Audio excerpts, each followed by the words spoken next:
Bonjour à toutes et à tous. Merci pour votre participation. On va pouvoir, démarrer ce webinaire, dont le thème, est le suivant, donc comment bien gérer sa casse alimentaire pendant les fêtes de fin d'année. On va attendre quelques petites secondes, le temps que tout le monde se connecte et on va pouvoir démarrer. Je vous précise juste sur, la partie de droite, donc vous avez un petit onglet, avec, un endroit pour mettre toutes vos questions. Donc vous avez, un onglet de chat pour tout ce qui est problèmes techniques et un petit onglet questions où là, vous pouvez poser toutes vos questions. Donc on y répondra, tout au long du webinaire. Et pour animer ce webinaire, donc on est ravis de pouvoir accueillir, donc Mike Hadjadj, qui est fondateur d'I Love Retail. Il y a Bonjour. également, Maximilien Vaubourg, donc directeur du Super U de Vénaré-les-Laumes. Et enfin, Paul-Adrien Ménez, qui est donc CEO et cofondateur de Smartway. Et Bonjour. Mike, dès que tu es prêt, on peut commencer. Je te passe la main. Merci Virginie. Bonjour à toutes et à tous. C'est un plaisir d'être là avec vous aujourd'hui pour parler de casse alimentaire, mais de cette période beaucoup plus particulière que représentent les fêtes de fin d'année pour vous tous et vous toutes. Euh, ah bah oui, si on démarre comme ça va pas le faire. Voilà. Et donc on va vous faire une présentation aujourd'hui sous forme de table ronde en 3 parties. On va d'abord vous présenter avec Paul Adrien les principaux enseignements d'une étude qui a été réalisée par OpinionWay pour Smartway au sujet des Français du gaspillage alimentaire. Ensuite, Paul Adrien nous expliquera quelles sont les nouvelles solutions technologiques pour réduire la casse alimentaire et notamment le concept du food waste management qui a été mis en place au Super U de Vénaré-les-Laumes, et Maximilien nous donnera son retour d'expérience.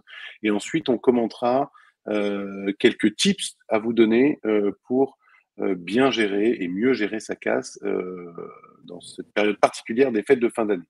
Voilà, donc on va démarrer tout de suite. Alors, c'est une étude qui a été réalisée, comme je le disais, avec OpinionWay, que j'ai eu le plaisir d'accompagner, et qui est paru au printemps dernier, pour en savoir plus sur la relation, je dirais presque charnelle, qu'ont les Français avec le gaspillage alimentaire.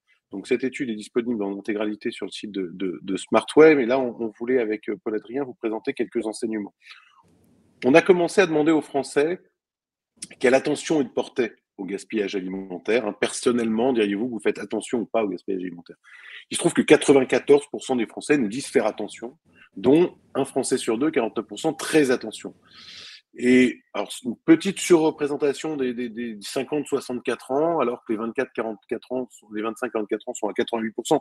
Mais globalement, en déclaratif pour le moins, on a tous une attention assez forte. Maintenant, quand on rentre dans le détail, on a demandé aux Français quel type de produits ils jetaient régulièrement. Et on leur a donné différentes catégories de produits que vous voyez ici. Et on s'est aperçu finalement qu'on a un Français sur 4, 26%, qui jette au moins à peu près 5 types de produits tous les mois. On en a un sur deux qui jette au moins un type de produit tous les mois. Il n'y a que 20% qui nous disent en déclaratif ne jamais rien jeter.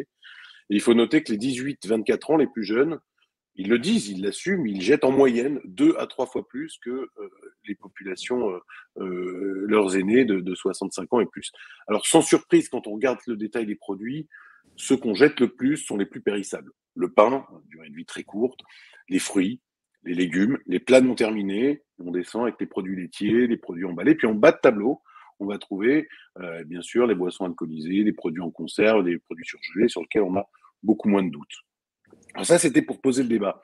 Et on a voulu savoir en fait quelle était la raison. Pourquoi est-ce qu'il jetait?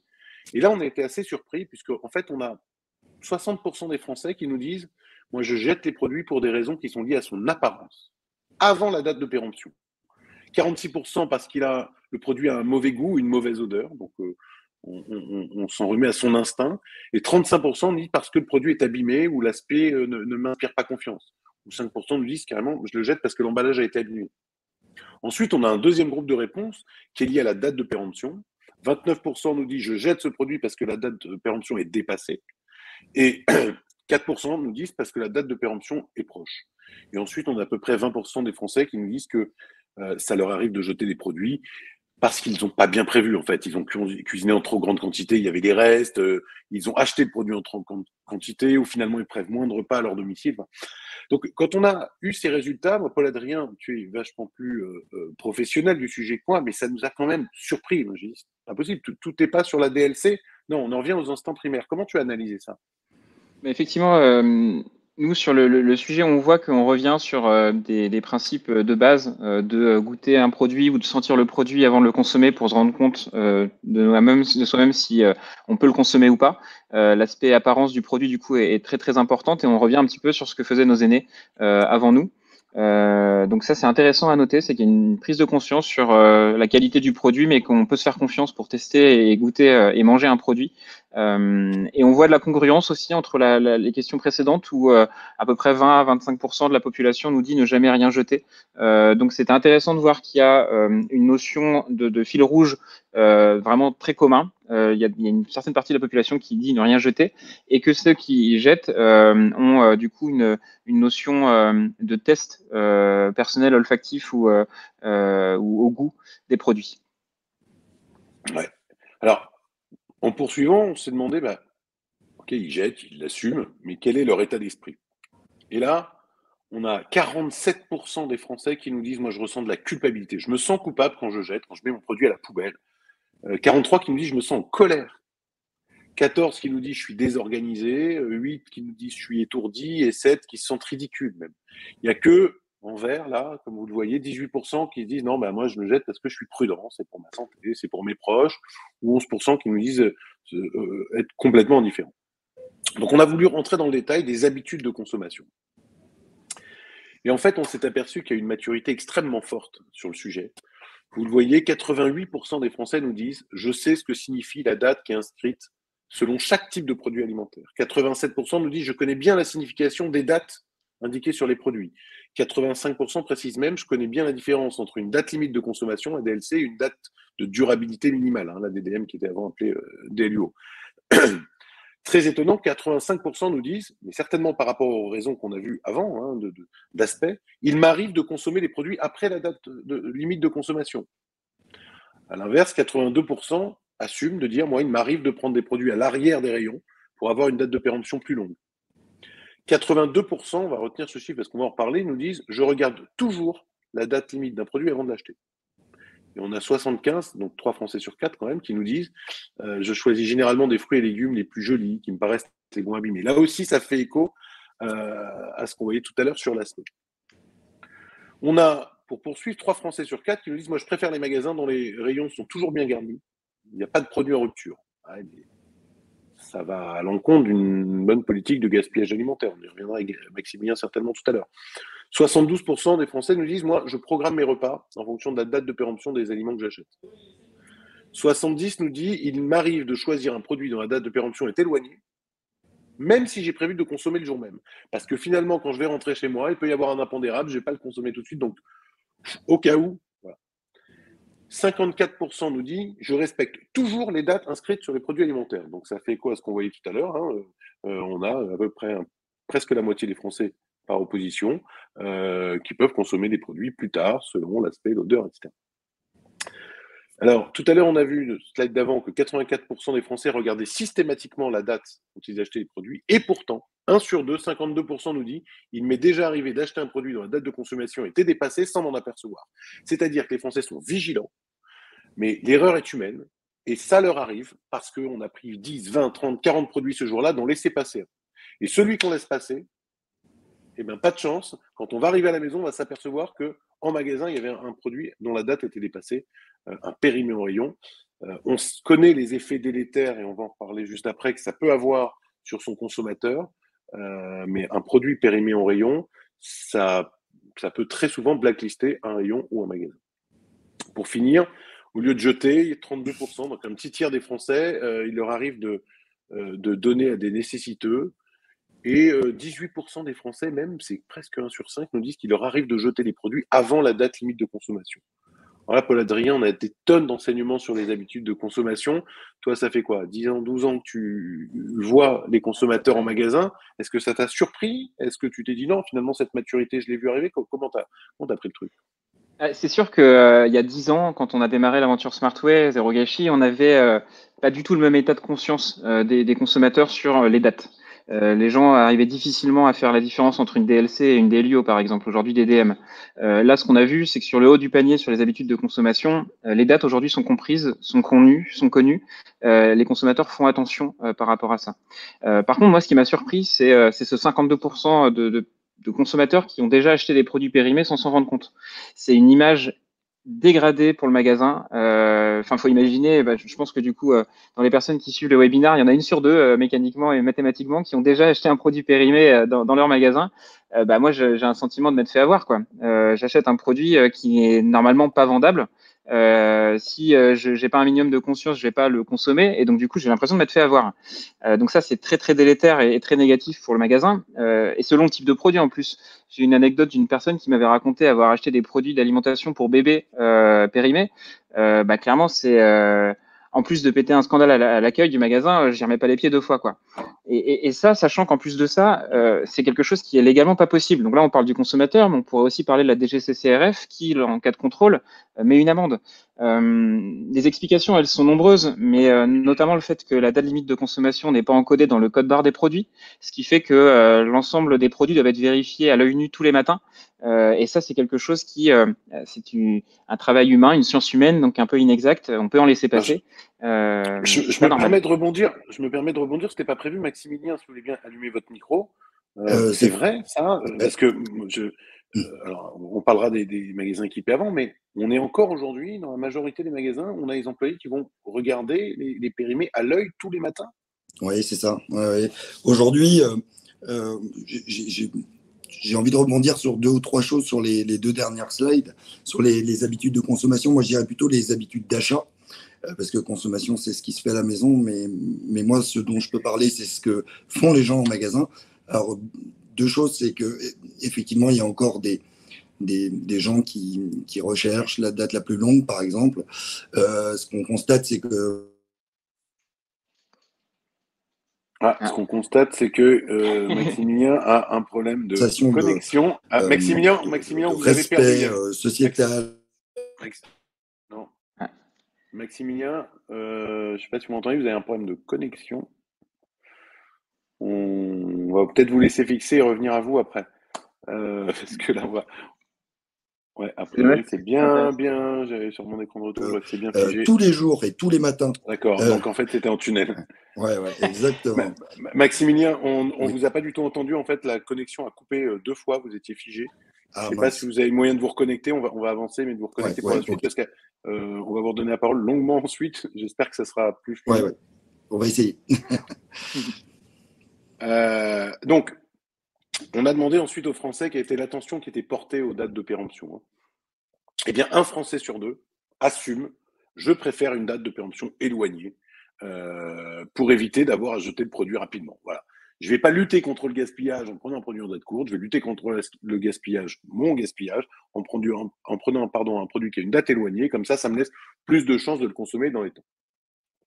On a quand même un tiers des Français qui nous dit moi, je préfère acheter un produit avec une date de péremption proche, à condition qu'on me fasse une réduction sur le prix. On reparlera, c'est un aspect important.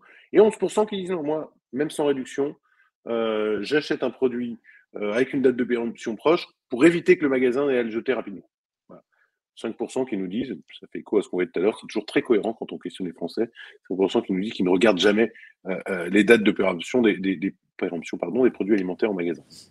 Alors donc ensuite, on a avoir des questions d'opinion.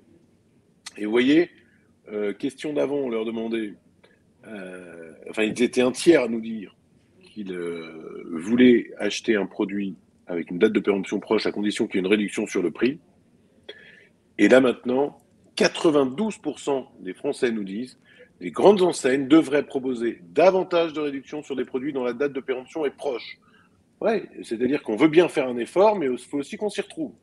85% des Français nous disent « j'aimerais privilégier un magasin qui a mis en place une politique anti-gaspillage par rapport à un magasin qui ne l'affiche pas ». Donc bien entendu, on va en reparler, il faut mettre en place, mais il faut surtout le faire savoir. On connaît des magasins qui ont des actions fantastiques et les consommateurs ne le savent pas. C'est quand même bien dommage parce que ça rentre aujourd'hui dans les critères de choix. 83% des Français nous disent que la réglementation n'est pas assez stricte. Ça se discute, peut-être qu'il y a une méconnaissance aussi de cette réglementation. Pour 81%, toujours plus de 8 sur 10, les grandes enseignes ne font pas assez d'efforts pour réduire le gaspillage alimentaire. 79% des Français nous disent que les technologies numériques peuvent contribuer à réduire le gaspillage alimentaire. Plus d'un Français sur deux, presque 6 sur 10, nous disent donner les produits invendus à des associations caritatives, donc en masse, quand on ne fait que ça, ne fait que reporter le problème, car le dépassement de la date de péremption les contraindra à les jeter malgré tout. C'est un vrai débat, cette question d'équilibre, on en reparlera probablement. Presque un Français sur deux, pour terminer, nous dit le gaspillage alimentaire est une fatalité. C'est impossible de l'éliminer complètement. On a des fatalistes, c'est dommage. Et plus d'un tiers des Français, ça c'est très très fort, nous dit moi, je serais prêt à payer un peu plus cher mes produits afin de financer la lutte contre anti-gaspillage de mon magasin. Alors là, Paul-Adrien, on est quand même dans quelque chose de très étonnant parce qu'on fait un rapport, les Français nous font un rapport très direct entre la conscience du gaspillage et son porte-monnaie. Tout à fait. Et ce qui est assez logique, finalement, le gaspillage coûte, mais peut rapporter si on arrive à trouver les bonnes combines pour acheter les bons produits. Ce qu'on comprend finalement derrière, c'est que quand un magasin fait des promotions sur des produits en fin de vie, qu'est-ce qui se passe? Il fait un pas en avant vers un consommateur en lui disant, écoute, il va y avoir 3 jours pour consommer ce paquet de yaourt. Du coup, je vais descendre le prix pour accélérer les ventes. Et toi, en tant que consommateur, tu vas faire aussi un pas en avant en l'achetant quand même à un prix réduit parce que tu vas t'engager à le consommer rapidement et ensemble, on va réussir à éviter que ce produit, ce paquet de yaourt finisse à la poubelle. Donc, c'est vraiment du donnant-donnant de l'un vers l'autre et de l'autre vers l'un aussi. Et donc, ça, c'est quelque chose qui est assez marqué finalement dans l'étude sur le fait que les consommateurs sont prêts à acheter des produits quand ils sont remisés et ils en demandent davantage.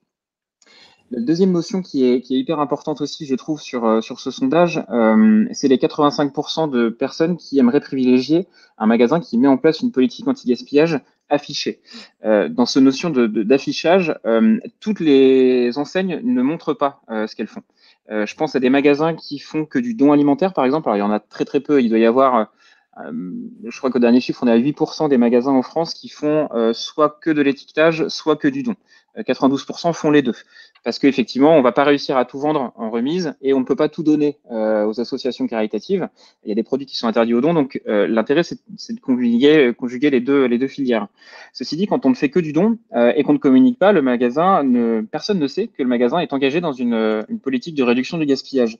Donc l'important, c'est d'arriver à mettre en place des choses, des actions très concrètes pour réduire le gaspillage, qui va d'ailleurs fédérer une bonne partie des équipes aussi en interne, et de la communiquer auprès des consommateurs pour attirer du trafic, retenir et fidéliser des clients grâce à cet affichage que d'autres magasins dans la zone de chalandise pourraient ne pas avoir mis en place. Alors, je me permets de préciser, pour ceux qui ne savent pas, Smartway a été connu pendant très longtemps sous le nom de sa marque consommateur qui s'appelle Zéro Gâchis. Donc Smartway, je le dis pour toi parce que c'est important. Ouais. Smartway a créé il y a plus de 10 ans cette marque Zéro Gâchis, qui équipe dans je ne sais pas combien de centaines de magasins vous avez, mais en tout cas qui est une zone sur laquelle, dans laquelle les produits remisés sont rassemblés sous cette bannière et qui permet aussi de communiquer sur les engagements de l'enseigne, sur les résultats, etc. Et Maximilien va nous en dire quelques mots juste après. Oui. J'espère que vous m'entendez maintenant. C'est mieux, pour l'instant. Ouais. Oui, aujourd'hui, l'avantage avec Zéro Gâchis à l'époque, quand j'ai démarré, et donc Smartway, c'est effectivement de valoriser cet espace-là pour pas en faire le coin du pauvre, mais bien déjà communiquer sur la démarche qu'on a en magasin de réduire notre impact sociétal grâce à la réduction du gaspillage, mais aussi de valoriser l'acte d'achat du client et qu'il ait la sensation aussi d'y participer à cet acte sociétal et que ça ne soit pas juste un coup de pub, un coup de com'. Voilà. Oui, donc c'est bien ce qu'on disait tout à l'heure, exactement. Comment je vais résoudre cette équation? Je vais lutter contre le gaspillage alimentaire, mais en plus, je vais préserver mon porte-monnaie. Et en ces temps d'inflation, de hausse des prix du carburant, de hausse des denrées alimentaires, peut-être que vous êtes touchés comme d'autres, en tout cas vos consommateurs doivent le ressentir, c'est vrai que c'est important. Alors on termine sur cette étude avec une dernière question qu'on a voulu poser aux Français. Quels sont selon vous les acteurs qui doivent agir en priorité pour réduire le gaspillage de produits alimentaires? Eh bien, moi, je trouve ces réponses fantastiques parce que les consommateurs nous ont mis, les Français nous ont mis quasiment à égalité les enseignes de la distribution et les consommateurs eux-mêmes. Ils sont conscients de leurs responsabilités, ils l'assument. Et ils mettent bien plus loin l'industrie agroalimentaire, vous voyez les chiffres, les entreprises, l'État, etc. On réalise nous beaucoup d'études à Lovritel sur les comportements de consommateurs. En général, il est très très facile de taper sur les pouvoirs publics, les réglementaires, sur les acteurs qu'on ne maîtrise pas, sur les autres, mais sur les acteurs comme ça institutionnels qui nous ennuient.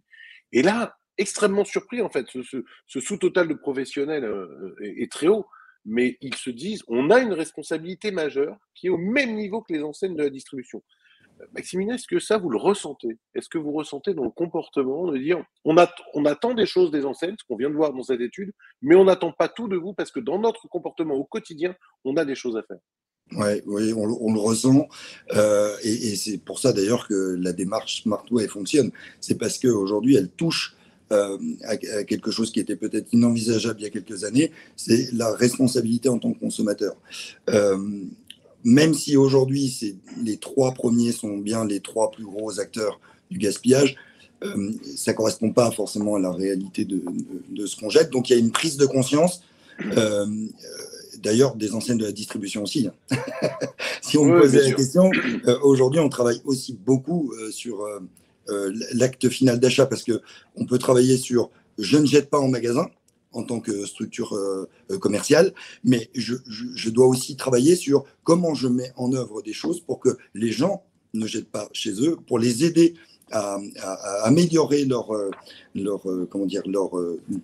effacer cette culpabilité qu'on a vu tout à l'heure sur une des slides, hein, c'est un mot fort quand même, les gens se sentent coupables, donc c'est les aider à être plus responsables. Je prends un exemple très rapide, c'est qu'aujourd'hui, quand on fait de la boucherie comme chez moi, où tout est fabriqué et tout est préparé au magasin, on a décidé de trouver une technique sous vide qui permet d'accompagner le client sur 9 jours et plus sur 2 ou 3 jours quand on coupait et qu'on emballait dans des barquettes les morceaux de viande. Aujourd'hui, c'est les aider aussi en prenant en compte leur mode de consommation, parce que aujourd'hui, on a aussi cette responsabilité-là. Mais effectivement, on sent qu'il y a vraiment une appétence pour ces sujets-là chez nos clients. Est-ce que tu as des exemples à partager? Excuse-moi, du coup, mec, je coupe, mais ça m'intéresse toujours de comprendre comment est-ce que ça se retranscrit dans les rayons des magasins. Est-ce que tu as des exemples, Maximilien, à partager sur la manière dont tu as vu évoluer au cours des dernières années les comportements consommateurs? On parlait tout à l'heure des dates, on parlait de la fouille à date.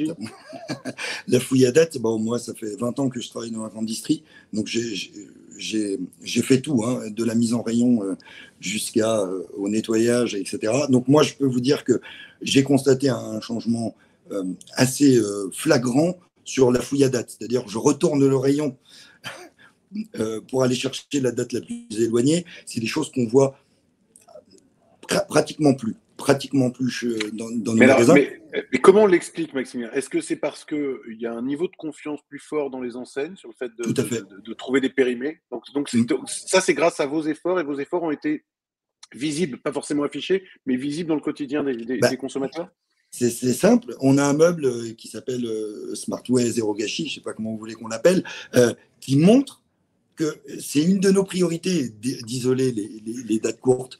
Donc aujourd'hui, c'est la preuve par l'exemple, où s'il y a dans ce rayon-là quelque chose, c'est que le magasin cherche les dates dans tous les rayons. Ouais. C'est très intéressant. Enfin, je suis pas aussi pro que vous là-dedans, hein, mais Paul Adrien, j'avais pas cet effet, ce double effet qui se coule en tête, de dire que parce qu'il y a une zone zéro gâchis, ça va rassurer sur le fait de ne pas avoir de périmé en rayon.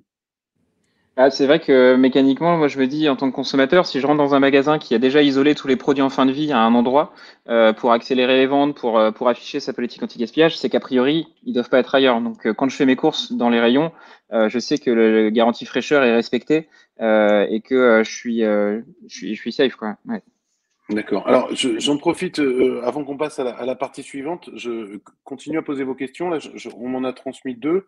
Est-ce que vous savez, alors c'est peut-être pour Paul Adrien, quel type de réduction fonctionne le mieux? Alors, je pense que c'est plutôt en termes de montant. Est-ce que tu oui, tu dois avoir des datas là-dessus. Bien sûr, ouais, on fait des études en fait très régulières pour comprendre quel pourcentage de remise en fonction des types de produits et des catégories socio-professionnelles sont les minimums ou les maximums à atteindre. C'est des données qu'on met en avant dans notre algorithme de dynamic pricing qui va choisir le bon pourcentage de remise pour s'assurer qu'on va revendre les produits qu'on souhaite revendre en date courte. Ce que je peux vous partager, c'est que on est en moyenne sur un besoin de remise de 36%. C'est-à-dire qu'à partir de 36%, en moyenne sur toute catégorie confondue, on arrive à déclencher l'acte d'achat du consommateur. C'est suffisant pour qu'il s'engage à acheter le produit et à le consommer. Après, évidemment, ça diffère. Ça diffère d'une région à l'autre, ça diffère d'une famille à l'autre. On peut voir que, par exemple, les femmes de plus de 64 ans, à partir de 20% de remise, elles sont prêtes à acheter du poisson en date courte. Donc, il y a pas mal de choses comme ça qui varient en fonction des magasins. C'est toujours un peu difficile de jongler entre tout sans prise de recul. Nous, on voit ça sur le parc global des magasins qu'on accompagne. Donc, c'est assez simple d'automatiser les pourcentages de remise en fonction des produits. Mais voilà, il faut retenir qu'à partir de moins 36%, on est plutôt dans une moyenne très, très bonne en termes de performance de revente derrière. D'accord. Alors, j'ai une autre question. Vous avez commencé tous les deux à un peu répondre tout à l'heure, mais comme on nous la pose, on va bien sûr répondre. Est-ce que vous avez une idée de l'impact que ça a en termes d'image sur les consommateurs? Moi, j'ai quelques chiffres à partager là-dessus qui remontent à quelques temps. En fait, c'est justement quand on a mis en place les zones date courte, zéro gâchis. On a fait des audits pour comprendre quel était l'impact sur l'acquisition de trafic en magasin. Et on était sur 0,92% d'acquisition en moins de 2 mois. Net, bien sûr, de l'acquisition classique de 3 à 5% mensuel qu'un magasin constate. En gros, un magasin, c'est plus 3 à 5 tous les mois et moins 3 à 5 tous les mois. Là, on était à plus 0,92, juste lié à la politique affichée du point de vente sur le gaspillage alimentaire. Et ce qu'on a constaté également, c'est que alors certes, il y a une population de consommateurs qui va venir chercher les promos et d'autres qui vont venir chercher le geste écologique, mais on a aussi tout un tas de gens qui sont entre les deux et qu'il faut convaincre. Et donc ces personnes-là, on a vu que en moyenne, le panier moyen d'un consommateur date courte, donc zéro gâchis, était plus élevé que le panier moyen du magasin. Plusieurs raisons derrière qu'on explique en partie quand même, c'est le fait que la zone date courte ne soit pas mise en début de parcours client, mais plutôt en fin de parcours client, juste à la sortie des caisses, enfin juste avant la sortie caisse, pour générer de l'achat d'impulsion. Ça, c'est une première plutôt de explication. l'achat d'opportunité plus que d'impulsion. Parce que l'impulsion, on est sur du marketing basique. Là, c'est de l'opportunité, c'est-à-dire je passe devant, j'ai besoin de quelque chose ou pas, mais je regarde toujours mon petit meuble. Et effectivement, je pense que le fin de parcours, par contre, c'est essentiel. En tout cas, dans la grande distribution, il faut surtout penser au positionnement. Ouais. Bon, bah super. Alors, non, vas-y. Je peux en parler des heures, mais vas-y. Voilà, non, mais je pense que tu auras l'occasion d'y revenir. Mais d'ailleurs, je vais te passer la parole parce que voilà, on a vu ce que pensaient les Français. Maintenant, un petit point un peu technique, c'est-à-dire comment on accompagne le magasin. Et donc, on voulait qu'en 2-3 minutes, tu nous expliques ce concept technologique que vous avez mis en place qui s'appelle le Food Waste Management et que Maximilien nous donne son retour d'expérience parce que finalement, il n'y a rien de mieux que de savoir quels objectifs ont été atteints et comment ça s'est mis en place. Super, avec plaisir. Alors, ce qu'il faut comprendre, c'est que le food waste management, c'est une action qui se fait tous les jours et qui est une multitude de petites actions. La première, c'est le contrôle date, puisqu'il faut isoler les produits qui arrivent en fin de vie afin de pouvoir les sauver. Si on les détecte trop tard, on les met directement à la poubelle et on a raté l'histoire. Et donc là, on en parlait rapidement tout à l'heure. Finalement, le contrôle date aujourd'hui, sans outil, il est fait à l'œil nu et c'est un peu long et fastidieux, alors qu'avec des solutions type Smart Detection qu'on fournit nous, on va permettre d'isoler une liste de produits à aller vérifier chaque jour en fonction de leur date limite de consommation. On est à peu près sur 3,5% des produits du rayon qui sont remontés en alerte quotidiennement, ce qui fait qu'on va juste contrôler cela et pas les 96,5% des autres produits qui n'ont absolument pas besoin d'être vérifiés, puisque dans tous les cas, la date est un peu longue. Une fois qu'on a isolé les produits en fin de vie, on va traiter cette casse pour essayer de la sauver avec le meilleur taux de rentabilité possible, puisqu'on reste dans un business classique. Le but, c'est évidemment réduire le gaspillage alimentaire, mais si ça se fait au détriment du porte-monnaie du distributeur, c'est pas bon. Et donc là, on va avoir une prise de décision sur qu'est-ce que je vais faire pour sauver mes produits, puis ensuite, je vais pouvoir appliquer des promotions ou donner ou faire des paniers, par exemple, sur une appli comme Too Good To Go. Ce qui est important ensuite, c'est de suivre les résultats. Ce qu'on voit souvent, c'est que des magasins qui démarrent ont une vue très très peu exhaustive de ce qui se passe dans leur magasin. Ils vont comparer par exemple un taux de casse brut et un taux de casse net. Le taux de casse brut, c'est ce qui va être à revaloriser. Et donc, c'est ce taux-là qui va me permettre de manager mes responsables de rayon sur leur niveau de commande. Si jamais je commande beaucoup trop, je vais avoir un taux de casse brut qui explose. Et donc là, je vais pouvoir responsabiliser mes employés sur ce taux-là. Et ensuite, on va avoir la politique anti-gaspillage, le food waste management qui se met en place pour à la fin avoir réussi à sauver une partie des produits en les revendant à des prix remisés ou alors en donnant à des associations. Et à la fin, on a un taux de casse net. Et ça, c'est réellement ce qu'on a jeté à la poubelle. Et là, on voit vraiment l'impact financier pour le point de vente. Et donc, ce qui est important, c'est de faire un premier audit, comprendre où est-ce qu'on en est, et puis ensuite, au mois le mois, de vérifier dans quelle direction ça avance, où est-ce que je peux encore optimiser les choses. Et ce qu'on voit, c'est qu'un magasin qui est accompagné, il peut récupérer au moins 50% de sa valeur de casse. Nous, nos clients, ils vont jusqu'à augmenter de 51% leur résultat net après impôt lié à une politique anti-gaspillage maîtrisée et optimisée. Donc ça, c'est parce qu'il y a des leviers d'optimisation à chaque étape de la chaîne. Exactement. Je vais détecter tous les produits à temps et en un temps record, ce qui me permet ensuite de les sauver. Je vais avoir une prise de décision qui va être la plus efficace possible pour sauver ces produits. Je prends un exemple, si j'ai 10 paquets de yaourt à sauver aujourd'hui, qu'on est le deuxième jeudi du mois, qu'il fait beau et que j'ai un délai pour les revendre à 3 jours, une chance fraîcheur 3 jours, qu'est-ce que je décide de faire? Si j'ai une asso qui passe aujourd'hui, par exemple, je vais pouvoir me dire, je vais en mettre 7 en promotion à moins 35% et puis en donner 3. Mais si les conditions sont différentes, peut-être que imaginons que j'ai pas d'asso qui viennent aujourd'hui, bon déjà, il faut le savoir. Et ensuite, je vais me dire, bon, je vais en vendre 10. Mais à combien est-ce qu'il faut que je les mette? Peut-être que ce sera moins 40% pour être certain de pouvoir les vendre. Donc, cette prise de décision est assez compliquée à avoir, notamment parce que lorsqu'on parle de taux de remise, on est sur un prix de vente initial. Quand on parle de dons alimentaires, c'est un crédit d'impôt sur un prix d'achat. Et donc, du coup, on n'est pas du tout sur les mêmes logiques de récupération de valeur. D'un côté, c'est un crédit d'impôt. Donc, le taux de marge de chaque produit impacte la prise de décision. C'est tellement de paramètres que finalement, quand on a les pieds sur le carrelage et qu'on est un peu dans le rush du matin, puisque c'est un peu une fourmilière avant l'ouverture du point de vente pour que tout soit clean, c'est très compliqué à prendre. Et ensuite, on va évidemment sauver les produits, donc les discounter ou les donner. Donc là-dessus, nous, on fournit la totalité des solutions qui répondent aux besoins des magasins partenaires, à savoir donc, le Food Waste Management System, Smart Detection pour détecter les produits très très vite, sans avoir besoin de les regarder tous. La partie décision qui est une intelligence artificielle basée sur les données du magasin et en comparaison avec l'ensemble du parc qu'on accompagne et qui va prescrire la meilleure décision possible pour chaque produit. Est-ce que le produit déjà est donnable ou non donnable aux yeux de la loi? Ça, forcément, s'il n'est pas donnable, on sait très bien qu'on va devoir forcer des pourcentages de remise plus tôt. Mais aussi, quels sont les taux de remise à ne pas dépasser, sinon on commence à rentrer dans des habitudes de consommation qui sont permissives à long terme. Et donc ensuite, la partie discount pour imprimer des étiquettes remisées qui vont passer en caisse avec le bon prix, et ainsi de suite. Et le don, pour sécuriser, optimiser le don, que ce soit au travers du don, algorithme détection don-non-don, mais dématérialisation également de la signature électronique, les reçus CERFA, coffre-fort et ainsi de suite. En dessous de tout ça, il y a l'audit, la mise en place et surtout tout l'accompagnement pour améliorer en continu. Quand on démarre avec un point de vente, on va regarder où est-ce qu'il est, on va se fixer un objectif ensemble, ce qu'on appelle nous le success plan, c'est où est-ce qu'on veut aller ensemble. Il y a une part du job qui va être fait par Smartway, il y a une part du job qui est à faire par le magasin. Et là, l'impulsion de la direction est hyper importante pour être sûr que tout le monde avance dans la bonne direction et on fait des points d'étape et on s'assure que ça va dans la bonne direction et on identifie au fur et à mesure comment optimiser les choses. Bon, alors donc c'est ça, si on a bien compris, que tu allais présenter, tu t'es baladé il y a quoi, 4-5 ans, à Vénaré-les-Laumes. Tu as rencontré Maximilien, et donc là, un petit slide qui explique qu'il y avait des objectifs particuliers. Alors qu'est-ce que vous pouvez nous en dire? Elle va du contexte, et puis après Maximilien va nous parler des résultats quand même, c'est ce qu'on attend. Oui, effectivement, on a commencé à travailler avec Maximilien en 2017.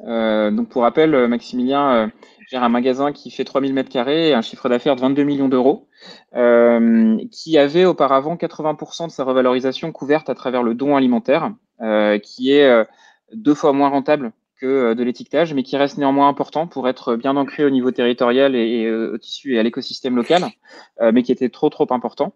On a mis en place les solutions. Ce qu'il faut comprendre, c'est que Maximilien était déjà très engagé dans la lutte, notamment sur la limitation des déchets, qui fait un travail assez formidable sur le sujet, mais qui avait encore des objectifs pour pousser la revalorisation à d'autres niveaux, notamment pour gérer cet équilibre finalement entre les filières. Et si tu peux passer à la slide suivante, Mike, on pourra revenir dessus sur les résultats. Ce qu'il faut juste comprendre, c'est qu'on a mis en place 2 solutions à Vénaré-les-Laumes. Dans le Super U, il y a Smart Decision, donc l'intelligence artificielle qui va détecter les meilleures filières pour sauver chacun des produits et le meilleur taux de remise à appliquer, et Smart Discount pour accompagner sur l'étiquetage du produit en fin de vie. Maximilien, je sais pas si tu veux réagir. Oui, c'est peut-être à lui de nous dire ses résultats quand même. Ouais. Alors déjà, avant de parler des résultats, les 2 solutions Smart Decision, dans notre métier de la grande distribution, où il y a un turnover qui est important, c'est-à-dire qu'il faut former les équipes à ces démarches-là régulièrement. L'avantage de Smart Decision, c'est qu'aujourd'hui, il y a quand même un outil qui accompagne, après un brief assez clair et simple, tous les collaborateurs sont capables de prendre, grâce à cet outil, des décisions très simplement et s'assurer que c'est fait bien au fil du temps. Donc, le Smart Discount, c'est clairement aujourd'hui de pouvoir avoir le meilleur retour sur cette démarche, parce que le but, c'est quand même de vendre, hein, parce qu'on est des commerçants avant d'être une association caritative, parce que le problème du don, c'est que dans un magasin comme le mien, qui a mis les 2 démarches en même temps, ou quasi en même temps, c'est que aujourd'hui j'avais une proportion de dons qui était trop importante, parce que effectivement ça demande moins de travail aujourd'hui en magasin. Par contre, le retour sur l'investissement il est beaucoup plus faible. Donc vous le voyez là sur la slide, on avait aujourd'hui 70 cette année % de stickage et 30% de dons, avec un objectif à fin d'année prochaine d'être à 80-20. Parce que le message que je dois donner à mes collaborateurs, c'est que nous sommes des commerçants. Et Zéro Gâchis et Smartway rentrent dans la démarche de commerçants. Ça, c'est assez important. Et effectivement, le don reste un plan C après le plan B, parce que ce qui est le plus important, c'est notre plan A. C'est de créer le moins de cases possible et le moins de produits à date courte possible. Et d'ailleurs, c'est une des choses que j'ai trop sous-estimé au départ, donc il faut bien l'avoir en tête, ça, c'est d'accompagner les magasins sur ces 2 items-là, les collègues et les collaborateurs sur ces 2 items-là. J'ai une démarche avec un prestataire qui m'aide à revaloriser ces dates courtes, parce qu'il y en aura toujours.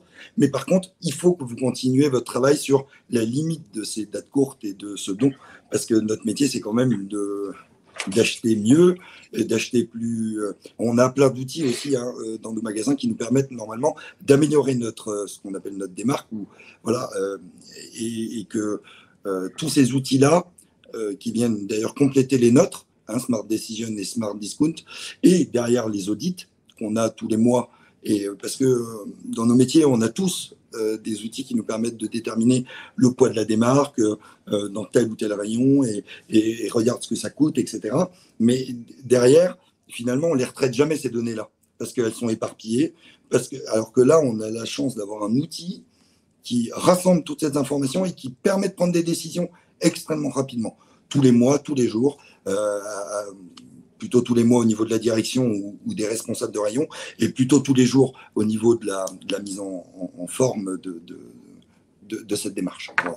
Donc, effectivement, moi, j'ai une belle revalorisation globale sur l'année, là, depuis la mise en place de ces 2 outils, de 5%. Et aujourd'hui, on a surtout un taux de revente des produits stickés qui est assez... voilà, moi, je ne m'y attendais pas, honnêtement, à atteindre ces niveaux-là, 80%. Et voilà, c'est assez bluffant, quoi. Et aujourd'hui, les 20% qui restent, donc, quand ils le peuvent, ils partent au don, ou malheureusement, quand ils sont vraiment impropres à la consommation, ils partent dans une démarche éco-responsable avec des biodéchets pour être méthanisés. Alors, c'est passionnant parce qu'on a plein de questions qui arrivent, donc ça prouve que ça intéresse. Je vais peut-être en avoir celle pour Maximilien. En combien de temps vous avez pu constater les premiers résultats? Alors, quand on l'a mis en place en 2017, immédiatement. D'ailleurs, vous avez peut-être tous une crainte, et je l'avais au départ, c'était que cette vente de produits stickés se substitue à la vente de produits et que finalement on crée de la démarque et on crée des dates courtes. Force est de constater que quand on pense à l'emplacement du meuble et là où on doit le faire et comment on met en avant la démarche, il n'y a pas du tout cette problématique-là. Je ne dis pas qu'il ne faut pas le suivre, parce qu'il y a effectivement des produits, tout ce qui est carné, tout ce qui est viande, avec des fortes valeurs pour les clients. Forcément, dès qu'il y a des réductions très importantes, avant d'avoir le Smart Decision et le Smart Discount, qui faisait qu'on mettait systématiquement le même type de réduction, clairement, on créait un nouveau rayon. Boucherie, ça, il ne le fallait pas. L'avantage de Smart Discount, c'est que ça nous a permis de nous en rendre compte très rapidement qu'on pouvait baisser le niveau de réduction pour pouvoir quand même évacuer la marchandise. Voilà. Je me permets de rebondir en donnant une petite astuce aussi que nous, on a forcément mis dans notre algorithme Smart Decision. Mais ce qu'il faut savoir, c'est que plus le poids du produit et le volume du produit est important, moins le taux de remise a besoin d'être important. C'est-à-dire qu'un produit carné qui est assez lourd, qui est assez volumineux, on peut mécaniquement baisser le pourcentage de remise parce que c'est un produit lourd et volumineux. C'est une étude qui est intéressante. Moi, je n'avais pas conscience de ça avant qu'on fasse les travaux de recherche là-dessus. Et avec la quantité de données qu'on a, on a pu isoler ce phénomène-là. Et c'est aussi pour ça qu'on voit sur des gros paquets de yaourts des taux de remise qui diffèrent. C'est aussi beaucoup en fonction du volume. Bon, c'est une petite aparté, mais... Très bien. Non. Alors, j'ai une autre question pour Maximilien toujours. Comment est-ce que vous communiquez? Oui, vous en avez un peu parlé tout à l'heure, mais comment vous communiquez en magasin? Alors, à travers le meuble là, qui est aujourd'hui complètement logotypé avec même un rideau qui se met devant le rayon quand il est vide, parce que l'objectif c'est qu'il soit vide à la fin de la journée. Oui. Donc on bascule un rideau et qui dit merci de nous avoir aidé à ne rien jeter aujourd'hui. Donc on remercie le client. Et effectivement, il est bien identifié. Il est en fin de parcours, donc vraiment après le surgelé, les produits frais, etc. Voilà, alors je travaille aussi avec Too Good To Go et Phoenix, où là, il y a plus de la communication institutionnelle. Alors, Too Good To Go avec l'application, donc on est référencé dessus, et Phoenix pour le don, qui me permet aujourd'hui d'être plutôt sur combien de tonnes de produits on a donné, etc. Mais voilà, l'avantage du zéro gâchis, c'est qu'on est vraiment avec des outils de communication qu'on a l'habitude de manipuler en magasin. On peut mettre de l'affiche, on peut tout le meuble est identifiable comme un meuble particulier. C'est pas un meuble lambda, un linéaire classique. Voilà.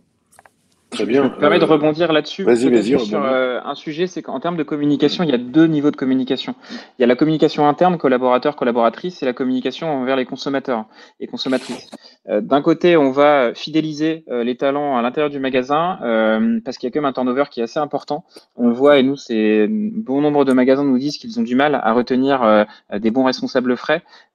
Forcément, quand on jette l'équivalent de son salaire tous les jours à la poubelle, ça fait pas plaisir. Et quand on voit les attentes des consommateurs sur la première partie de l'étude, quant à la réduction du gaspillage et à l'engagement des enseignes, avant d'être employé dans une grande surface, on est aussi consommateur. Donc forcément, nous-mêmes, on a les mêmes enjeux et les mêmes attentes. Donc de voir que son propre magasin, chez qui on travaille tous les jours, est engagé dans une politique anti-gaspillage alimentaire, c'est important. Et c'est là où tous les reportings qu'on va pouvoir fournir en termes de tonnage de déchets évités, en termes d'équivalent CO2 évité, en termes de nombre de repas, soit vendus, soit redistribués à des associations caritatives, on va aussi augmenter cette notion de conscience interne au magasin et donc de rétention des talents. D'accord, très bien. Bon, alors, je suis obligé de vous presser parce que c'est passionnant. Je prendrai d'autres questions à la fin. Je vous les relayerai. Mais là, on va parler des fêtes de fin d'année qui arrivent. On est le 23 novembre. Je pense que les distributeurs sont à fond dedans. Smartweb, vous avez défini en fait 5 bonnes astuces qu'on va commenter ensemble pour mieux gérer sa casse et essayer de moins gaspiller au final pour les fêtes de fin d'année. Alors, le premier conseil, le premier tip que vous donnez, c'est d'anticiper le volume de casse à traiter en janvier. Moi, je pensais que les fêtes c'était là, donc vous parlez déjà du mois de janvier. Explique-nous ça, Patrick. C'est vrai qu'en fait, vas-y Maxime. Ouais, pardon, juste, je sais que c'est toi qui dois présenter, mais oui, Mike, c'est simple. En fait, les produits, on les vend en décembre, mais on les jette en janvier. On fait les résultats, mais il faudrait, pour être tout à fait comment dire, réaliste sur nos performances économiques de fête de fin d'année, de bien englober le mois de janvier dedans. On le fait pas des fois, on le fait pas.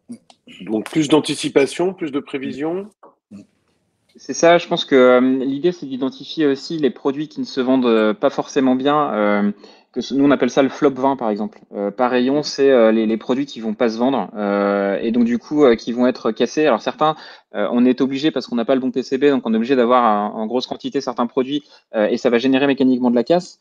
Mais le mieux c'est évidemment d'anticiper ce volume-là et notamment parce qu'il y a des congés qui arrivent en fin d'année comme chaque année et donc on est sur beaucoup moins de personnes pour traiter la casse avec un fort volume de casse. Donc le mieux, on ajuste en amont. Le plus simple, ce sera pour tout le monde en janvier. D'accord. Bon, mais ça, de toute façon, vous avez vos outils, si j'ai bien compris, qui permettent de prédire par rapport aussi à l'expérience des années précédentes. Alors, le deuxième conseil que vous vouliez donner, c'était soyez vigilants sur le contrôle date de vos rayons. Alors, moi, personnellement, j'ai envie de dire, oui, mais ça, il faut être vigilant tous les jours. Oui, il faut être vigilant tous les jours, sauf que là, on est sur des périodes où on va avoir des jours fériés, où il va y avoir des très grosses quantités. Et si, par exemple, j'ai prévu imaginons que d'habitude, j'ai 200 produits à sauver tous les jours. Si demain, j'en ai 300, qu'est-ce que je fais des 100 restants? Est-ce que j'ai de la place dans le meuble date courte? Est-ce que l'association qui vient, elle vient avec un camion réfrigéré ou est-ce qu'elle vient avec une voiture et de glacière dans le coffre? Ça, c'est des choses qui doivent se préparer en amont et d'être certain qu'on se laisse suffisamment de marge pour sauver l'ensemble des produits sans trop impacter les consommateurs, les associations et bien sûr les employés qui au quotidien ont quand même beaucoup plus de boulot puisque il y a tellement de volume à gérer que c'est important.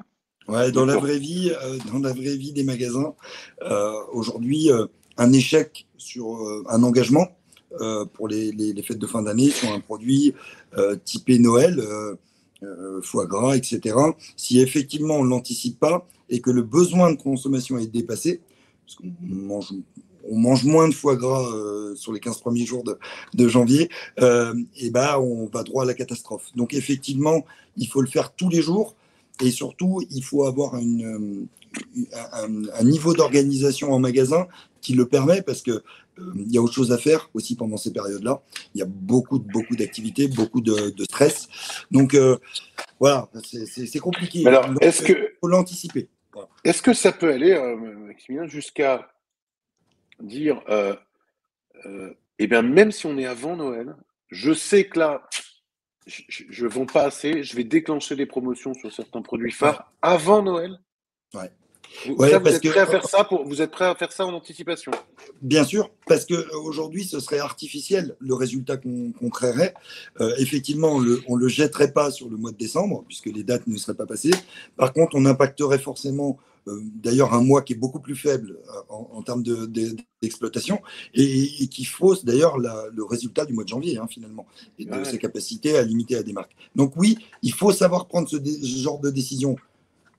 C'est passionnant, c'est peut-être un peu gonflé parce que il n'y a pas que l'alimentaire. Donc quand on est dans cette période de Noël, on se dit que il y a des cadeaux de Noël, et il y a ce qu'on va ouvrir, il y a ce avec quoi on va arriver le jour du réveillon, la bouteille de champagne, des chocolats, etc. On se dit bon, jusqu'au 24 au soir que vous fermiez le magasin, peut-être un peu plus tôt, 2 heures plus tôt que d'habitude, les prix sont à fond.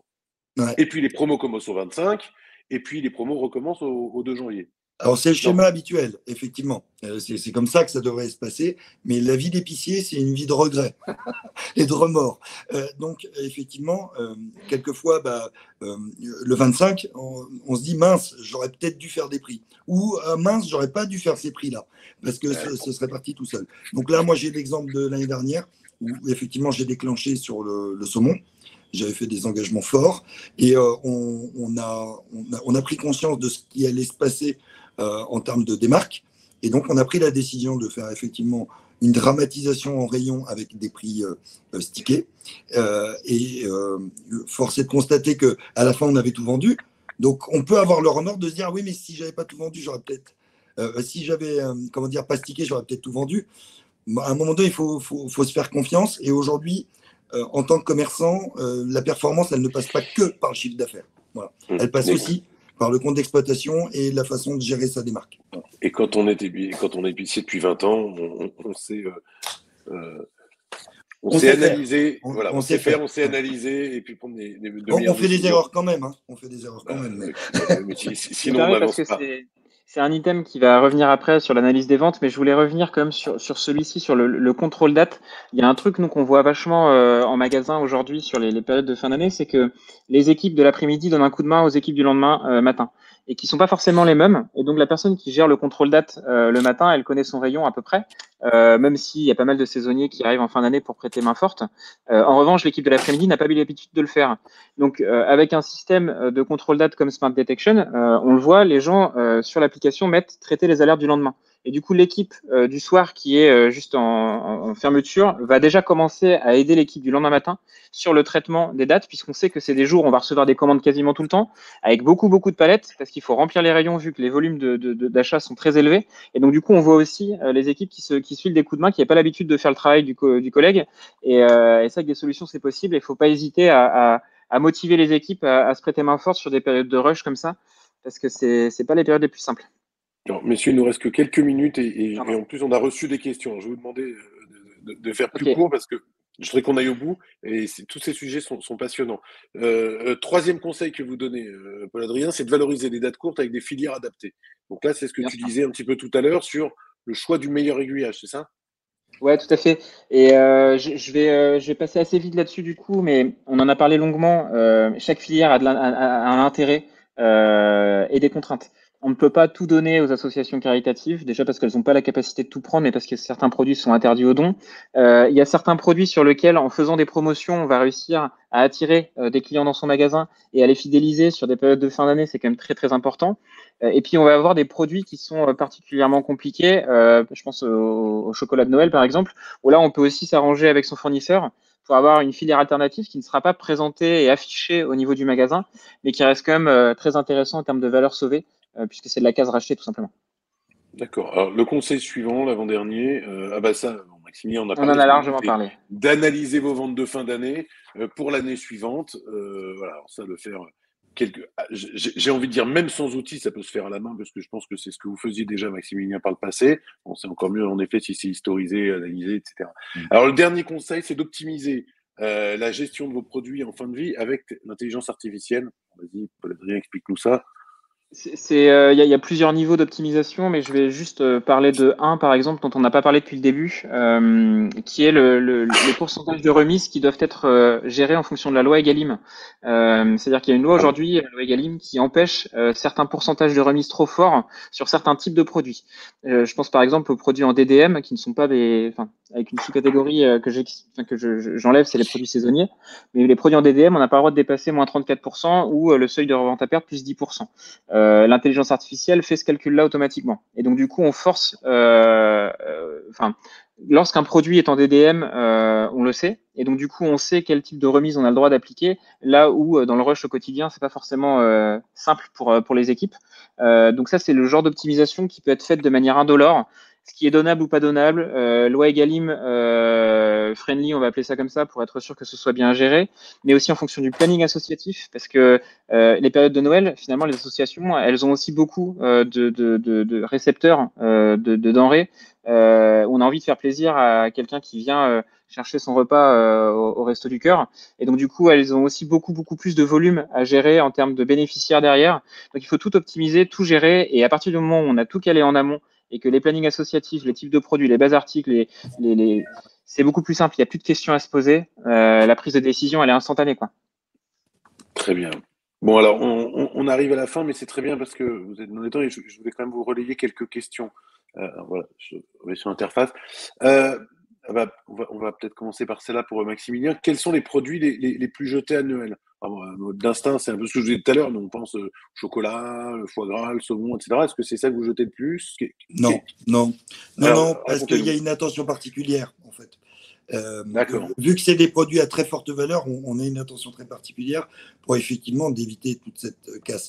Et finalement, alors vous ratez des ventes, pardon, sur ces produits? Alors, on essaye de ne pas en rater. C'est un subtil équilibre entre les deux. Non, en fait, là où il y a une augmentation de la casse, c'est sur les produits communs, puisque en fait, les volumes de vente augmentent sur les semaines précédentes. Et effectivement, si on ne gère pas bien notamment les commandes du début d'année, on se retrouve avec énormément je prends les crèmes fraîches par exemple, qui explosent sur les fêtes de fin d'année, puisque c'est utilisé dans toutes les cuisines françaises pour faire les plats de fin d'année. Et en fait, les volumes augmentent de 30 à 40%. Par contre, dès le mois de janvier, on revient à des niveaux nettement plus faibles. Et si on n'accompagne pas les organes et les outils de commande, on se retrouve avec des fortes valeurs en casse sur ces produits-là. Donc, on est plus sur du commun. Par contre, c'est vrai que si on ne travaille pas sur les produits de fin d'année typiques, par contre, ça pèse tout de suite très, très lourd. Parce qu'entre un pot de crème fraîche et une plaque de saumon 16 tranches, bon, il y a un monde, quoi. Il y a un monde. Donc, oui, les chocolats, il n'y a pas vraiment de sujet, puisque les dates sont plutôt très longues et on a souvent des accords avec nos partenaires qui reprennent la gamme. Voilà. On en parlait tout à l'heure. Ça, c'est de la bonne négociation. Parfait. Ouais. Alors, j'ai une question. Merci, Maxime. Peut-être pour Paul-Adrien, mais c'est une question que je n'avais pas prise tout à l'heure. Tiens, celle-là, on l'avait prise. Tac, tac.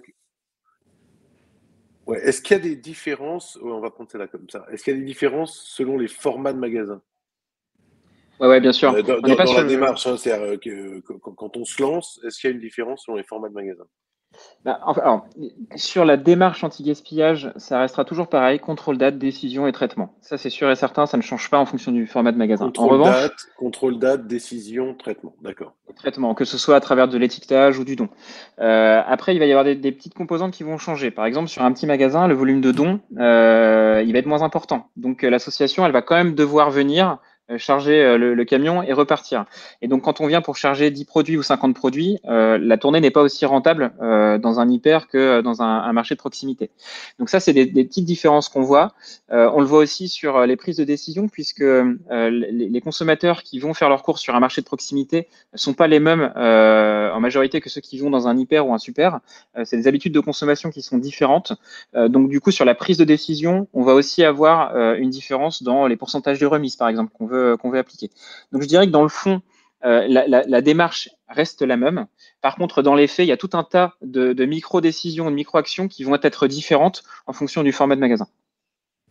D'accord. Bon, on va peut-être prendre Allez, je vais prendre la dernière question, sauf s'il y en a d'autres qui arrivent. Je pense que on va prendre la dernière comme ça, puis on sera en plus nickel dans le timing. Peut-être pour Maximilien, quel conseil vous donneriez à quelqu'un qui veut se lancer? Par où commencer aujourd'hui? Alors, c'est d'identifier et de bien mettre sur papier, prendre 5 minutes et de se dire qu'est-ce que j'attends de la solution. C'est de la baisse de démarque, c'est de la communication, c'est une démarche globale dont fait partie Smartway. Déjà, comme ça permet de calibrer, de bien penser au positionnement du meuble et de la vente. Comment je veux retranscrire à mes clients.